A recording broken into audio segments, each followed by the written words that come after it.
Coma के plant में growth नहीं हो रही है, फूल नहीं आ रहे हैं, प्लांट अच्छे से चल नहीं रहा है। जब से उसकी रीपॉटिंग करी है तब से उसने ग्रोथ नहीं पकड़ी है। तो क्या करना चाहिए? कौन सी ऐसी घरेलू चीज़ें हैं जिनको अप्लाई करके आप टिकोमा से भरपूर मात्रा में फ्लावरिंग प्राप्त कर सकते हैं? अगर आपके पास टाइम बिल्कुल भी नहीं है, आप वर्किंग लेडी हैं, आपके पास इतना टाइम नहीं है कि आप घरेलू चीज़ों का प्रयोग अपने प्लांट पर करें, तो एक फटाफट वाली फर्टिलाइज़र जिसको घोल के बस प्लांट में दे दीजिए। 3 दिन के बाद देखिए ढेर सारे फ्लावर आपके प्लांट पर दिखाई देंगे। वैसे तो ये बहुत ही लो मेंटेनेंस प्लांट है। अगर आपने इसको ज़मीन में लगाया है तो किसी भी तरह की एक्स्ट्रा केयर करनी ही नहीं पड़ेगी। लेकिन अगर आपने इसको पॉट में लगाया है तो थोड़ा सा ध्यान आपको देना पड़ेगा, समय समय पर फर्टिलाइज़र भी देनी पड़ेगी, केयर भी करना पड़ेगा। वो सब कुछ आज इस वीडियो में बताऊँगी। तो चलिए वीडियो को स्टार्ट करते हैं।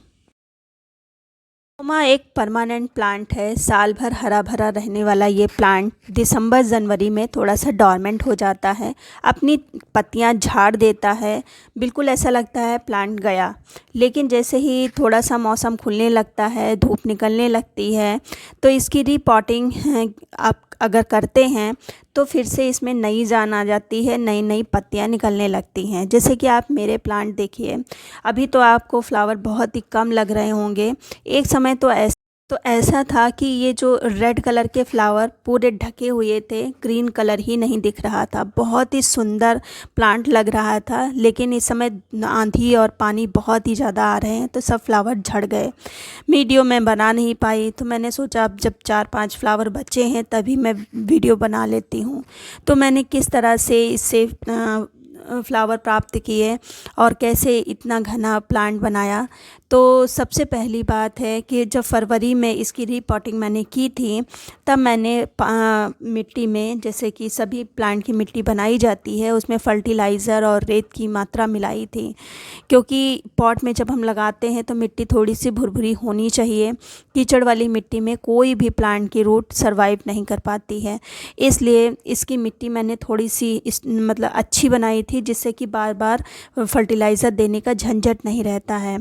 दूसरी बात, ये एक हार्डी प्लांट है, धूप में रहने वाला प्लांट है।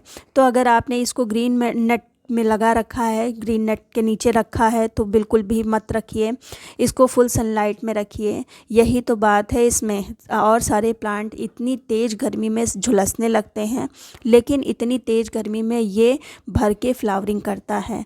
बहुत ही सुंदर, दूर ही से इसके जब फ्लावर निकलते हैं दूर ही से प्लांट चमकता है। तो इस प्लांट को तो ज़रूर लगाएं। तीसरी जो चीज़ है, इसमें पानी बहुत ही संभाल के डालिए। हालांकि हार्डी है लेकिन फिर भी पानी जब ओवर वाटरिंग हो जाती है तो रूट गलने लगती है, तो पानी का विशेष ध्यान रखिए। मिट्टी हमेशा मॉइस्ट बना के ही रखिए।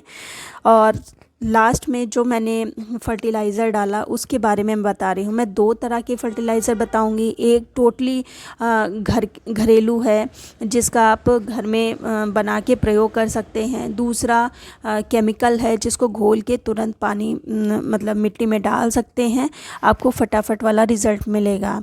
तो सबसे पहले मैं ऑर्गेनिक फर्टिलाइज़र बताती हूँ।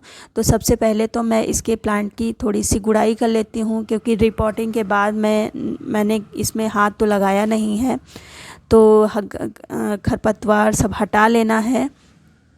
और देखिए फरवरी में ही रिपोर्टिंग करी थी और रूट बाउंड लग रहा है। तो अभी तो फ़िलहाल मैं इसकी रिपोर्टिंग नहीं करने वाली हूँ, क्योंकि ये ट्री वाला प्लांट है ना, तो बहुत ही जल्दी इसकी रूट भर जाती है। तो उसका कुछ नहीं, ऊपर से ही मिट्टी निकाल के फिर मैं फर्टिलाइज़र डालूँगी। तो खरपतवार निकालने के बाद और मिट्टी देखिए, इसमें मिट्टी में मैंने थोड़ी सी धान की भूसी भी मिलाई थी, जिसके कारण इसका देखिए टेक्सचर कितना सॉफ्ट है।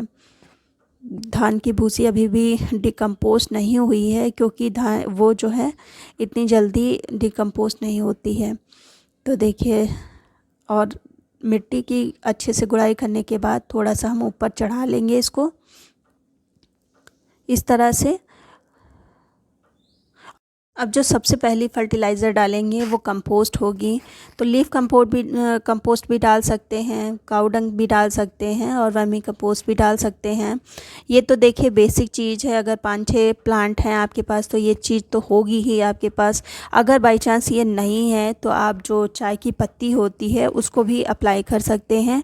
मेन उद्देश्य इसको डालने का प्लांट को नाइट्रोजन मिलने का है, तो चाय की पत्ती में भी नाइट्रोजन होता है। फिर जो दूसरी चीज़ डालनी है ये है जो आलू के छिलके होते हैं, इसको मैंने बनाना बताया था एक वीडियो में, तो उसको आप बना के रख लीजिए। ये बहुत ही काम आता है जब कुछ भी नहीं होता है पोटेशियम के लिए, तो इसका यूज़ किया जाता है। जो आलू के छिलके होते हैं उनमें बहुत अच्छी मात्रा में पोटेशियम होता है। दूसरा जो आप देख रहे हैं ये बनाना पील का पाउडर है। इसको जो पील निकलते हैं उसको धूप में डाल के पाउडर फॉर्म में मैंने कर लिया है। तो ऐसे करने से प्लांट में मतलब फंगस भी नहीं लगती है और न्यूट्रिएंट भी बहुत अच्छा मिलता है। जो प्लांट की मिट्टी है उसकी उर्वरक शक्ति बहुत अच्छी बनी रहती है इस तरह के फर्टिलाइज़र से। तो हमने चारों तरफ इसको डाल दिया है और ऊपर से हम मिट्टी कवर कर देंगे। सुबह ही मैंने वाटरिंग करी थी तो मिट्टी थोड़ी सी मॉइस्ट है। शाम के टाइम जब थोड़ी ड्राई हो जाएगी तब हम वाटरिंग कर देंगे। अब इस वाले प्लांट में मैं केमिकल का यूज़ करूँगी, तो देखिए इसके लिए मैं कंप्लीट एनपीके का प्रयोग करूँगी, जिसमें नाइट्रोजन भी होगा, पोटेशियम भी होगा और फास्फोरस भी होगा। तो उसके लिए मैंने लिया है आधा लीटर पानी। ये है आधा लीटर पानी। अब जो सबसे पहली चीज़ मैंने डाला है NPK 19-19-19। इसमें सभी चीज़ बराबर मात्रा में है जो कि मैंने बताया, तो अलग से आपको डालने की ज़रूरत ही नहीं है। दूसरी चीज़ मैंने डाली है पोटेशियम, क्योंकि जब प्लांट फ्लावरिंग पर होता है तो उसको पोटेशियम की ज़्यादा ज़रूरत होती है। तो NPK मैंने 10 ग्राम के लगभग डाला था आधा लीटर पानी में, और ये पोटेशियम 5 ग्राम के लगभग डाला है। दोनों को ही पानी में खूब अच्छे से मिक्स कर देंगे और अपने प्लांट को दे देंगे इस तरह से। और ये मैं सुबह के ही टाइम कर रही हूँ। शाम के टाइम मिट्टी थोड़ी सी ड्राई ही रहे तो ज़्यादा अच्छा रहता है। जो भी फर्टिलाइज़र वगैरह होता है वो सुबह के ही टाइम डालिए। और सुबह इस समय 7 साढ़े 7 बजा है तभी मैं डाल रही हूँ। तो इस तरह से आप अपने प्लांट की केयर करिए। और साथ ही साथ मेन जो है फर्टिलाइज़र को अगर मतलब कंसीडर ना किया जाए तो टिकोमा के प्लांट के लिए धूप बहुत ज़्यादा ज़रूरी होती है। इसमें किसी भी तरह की कोई पेस्ट वगैरह नहीं लगती है, लेकिन फिर भी अगर 7-7 दिन पर नीम ऑयल का स्प्रे करते रहेंगे तो प्लांट आपका हेल्दी बना रहेगा।